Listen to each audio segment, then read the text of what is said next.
ابھارنے پر، تیرے خلاف کرنے پر آمادہ ہو گیا ہے۔ اے میرے اللہ، تو گھروں کا محتاج نہیں ہے، میں اس کے گھر کی محتاج نہیں ہوں، تو اپنی جنت میں مجھے گھر عطا کر دے، تو مجھے اپنی جنت کا رزق عطا کر دے۔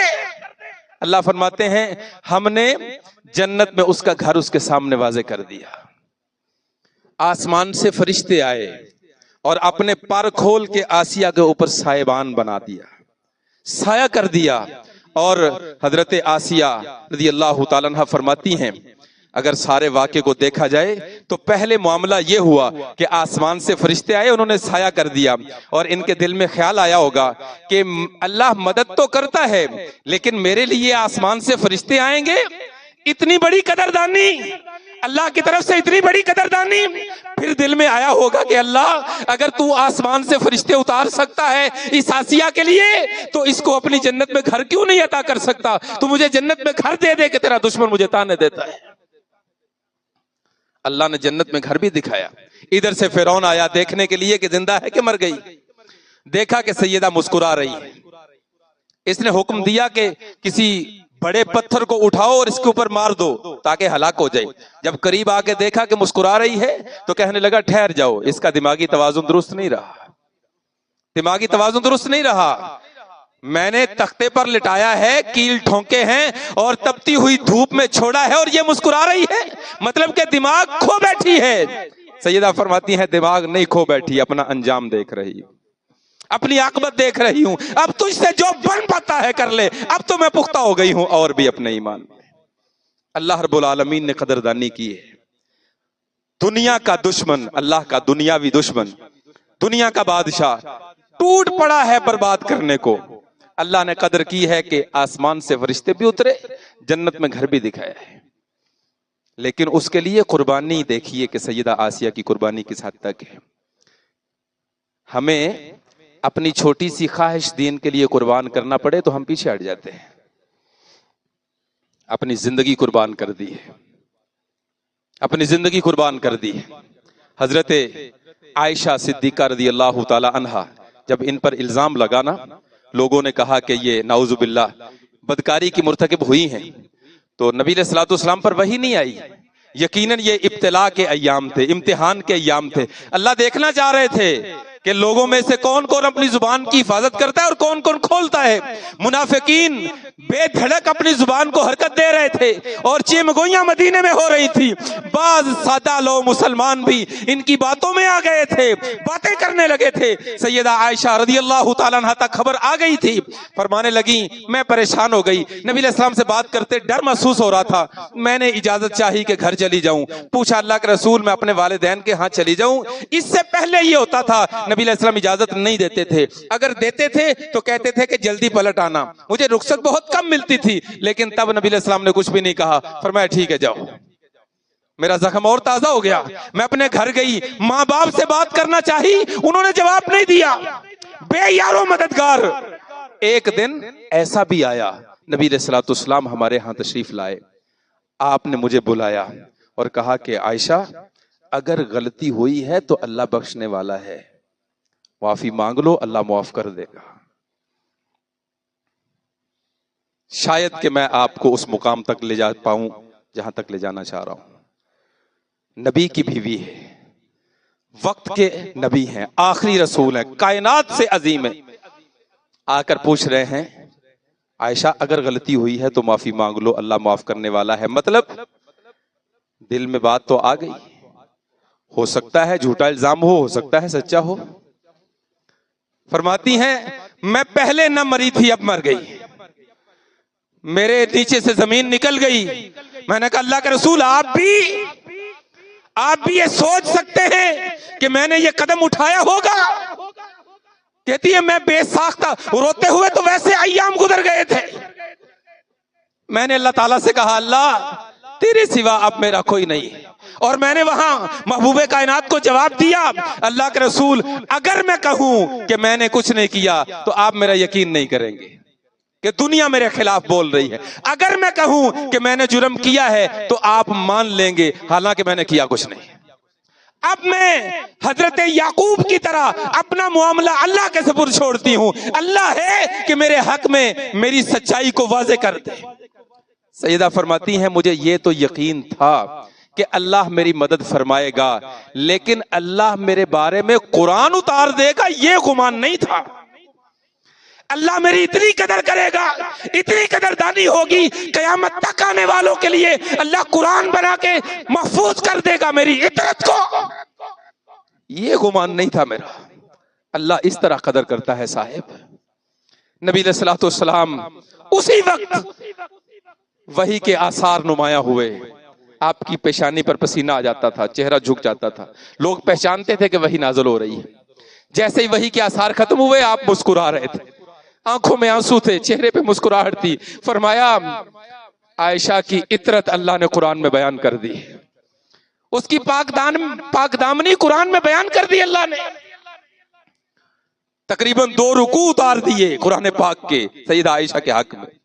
حضرت ابوبکر رضی اللہ تعالیٰ عنہ خوشی سے اٹھے، وہ جو عائشہ اٹھ کر اندر چلی گئی تھی، جا کے کہا عائشہ تمہیں مبارک ہو، اللہ نے تمہاری پاک دامنی کو قرآن پاک میں نازل کر دیا ہے، اٹھو نبی علیہ الصلوۃ والسلام کا شکریہ ادا کرو، اٹھو نبی علیہ السلام کا شکریہ ادا کرو۔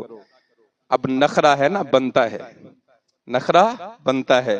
سیدہ عائشہ فرماتی ہیں کیوں نبی علیہ السلام کا شکریہ ادا کروں؟ کیوں؟ نبی علیہ الصلوۃ والسلام نے تو میرا یقین نہیں کیا۔ زوجہ تھی نا، زوجہ تھی، یہ میاں بیوی کا رشتہ ہے، اتنا نخرہ تو بنتا تھا۔ کہ اللہ کے رسول سے میں نے کہا کہ میں بے گناہ ہوں، میں نے کچھ نہیں کیا، پھر بھی مجھے کہہ رہے تھے کہ توبہ کر لے۔ انہوں نے تو میرا یقین نہیں کیا، میں شکریہ ادا کروں گی رب العالمین کا جس نے میری پاک دامنی میں قرآن اتارا۔ اللہ رب العالمین کے لیے اگر کوئی بندہ نکل کھڑا ہو، اللہ یوں قدردانی کرتا ہے صاحب۔ لیکن اگر ہم اپنی زندگی شیطان کے رستے پر چلا دیں، پھر اللہ کی لاٹھی بھی بے آواز ہے۔ ان بطش ربک لشدید، اللہ کی پکڑ بھی سخت ہے۔ کہیں ایسا نہ ہو کہ ہم غفلت کی زندگی میں اسی رو میں بہتے رہیں اور یہ جو رمضان کے مخصوص ایام آ رہے ہیں یہ بھی گزر جائیں۔ اور اگر رمضان ہم نے ضائع کر دیا تو حدیث میں نے آپ کے سامنے رکھی تھی کہ حضرت جبریل امین کی بد دعا ہے ان لوگوں کے حق میں کہ جو رمضان آئے گزر جائے اور اللہ سے بخشش نہ پا سکے۔ انہوں نے کہا اللہ ان کو ذلیل و خوار کر دے۔ نبی علیہ السلام نے فرمایا آمین، اللہ کرے کہ ایسا ہی ہو۔ اب قیامت کے رمضان کے بعد 2 قسم کے لوگ روئے زمین پر ہوں گے، یا تو وہ لوگ ہوں گے جنہوں نے اللہ سے بخشش کو پا لیا ہے، یا وہ لوگ ہوں گے جو جبریل امین کی بد دعا کی زد میں آ چکے۔ اللہ رب العالمین ہمیں بخشش پانے والوں میں شامل فرما دے۔ اگر اسی طرح آپ آتے رہیں، جمعے پڑھ کے جاتے رہیں اور اس کو معمول ہی بنائیں، اپنی زندگی میں بدلاؤ نہ لائیں، تبدیلی نہ کریں، تو میرے بھائی جمعے ضائع ہو رہے ہیں، فائدہ نہیں ہو رہا ہے۔ ہاں ایک فرض ہے وہ تو ادا ہو رہا ہے، لیکن جو مقصد تھا وہ حاصل نہیں ہو رہا ہے۔ اور اگر ایک جمعے نے صرف ایک بات بھی میری زندگی کی تبدیل کر دی تو مہینے میں 4 باتیں تبدیل ہوں گی، اور ایک سال میں 48-50 باتیں تبدیل ہوں گی، اور میری زندگی ہر سال بدلے گی، ہر مہینے بدلے گی، ہر ہفتے بدلے گی، اور میں پھر ویسا نہیں رہوں گا جیسا میں پہلے تھا۔ لیکن افسوس، صد افسوس کہ میں سالوں پہلے جیسا تھا آج بھی ویسا ہی۔ اللہ رب العالمین ہمیں اپنی اصلاح کی طرف آگے بڑھنے کی توفیق عطا فرمائے۔ اقول قولی ھذا استغفر اللہ لی ولکم ولسائر المسلمین۔